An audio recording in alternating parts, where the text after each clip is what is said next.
कि एक रहले बाप एक रहली महतारी तीन गो फूलैले फूल एक फूलवारी कि अब ही गवाह बाटे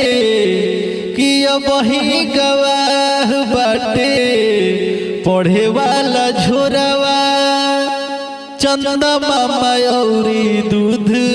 भात के कटोरवा कि गौवा के लोग आके कि गौवा के लोग आके बखरा लगाई फरी आई बिरना कि बोला बाट के हमार पर छाई बिरना कि कैसे